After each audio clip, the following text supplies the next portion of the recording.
Hello friend, સ્વાગત છે તમારું મારી યુટ્યુબ ચેનલ પર। આજે આપણે જોશું ધોરણ 8 ઘાત અને ઘાતાંકમાં 10.1માં પ્રશ્ન 4 એના બે સમ। પહેલો છે 8ની -1 ગુણ્યા 5ની 3 ઘાત છેદમાં 2ની -4 ઘાત। હવે સૌ પ્રથમ આમાં શું કરવાનું છે, તો આ જે માઇનસ ઘાતવાળા છે એને છેદમાં લઈ જવાનું અને જે છેદમાં જે માઇનસ ઘાતવાળા છે એને અંશમાં લઈ જવાનું, જે આપણે ગયા વિડીયોમાં પણ જોયું હતું। તો 2ની જે છે એ -4 છે। હવે 4ને પ્લસ કરવા આપણે એને ઉપર લઈ જશું તો એ પ્લસ થઈ જશે। આ તો પ્લસ જ છે તો એ એઝ ઇટ ઇઝ રહેશે। અને આની જે 8ની -1 ઘાત છે એને પ્લસ કરવા આપણે છેદમાં લખીશું। હવે 2ની 4 ઘાત છે તો 2ને આપણે 4 વખત લખીશું।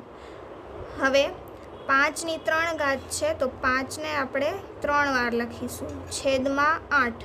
હવે આમાં શું ઉડશે, તો 4 દુ 8 એટલે આ 2 2 કેન્સલ, 2 દુ 4 એટલે આ બંને 2 કેન્સલ।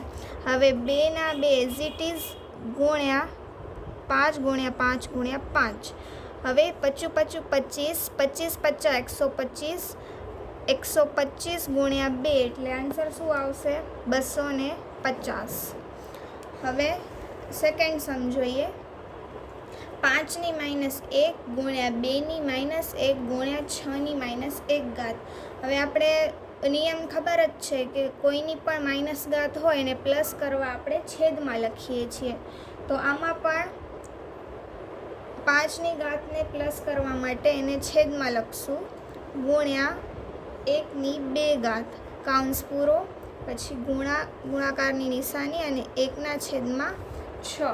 હવે 5 દુ 10 થશે એટલે 1/10 ગુણ્યા આ એઝ ઇટ ઇઝ રહેશે, બરાબર।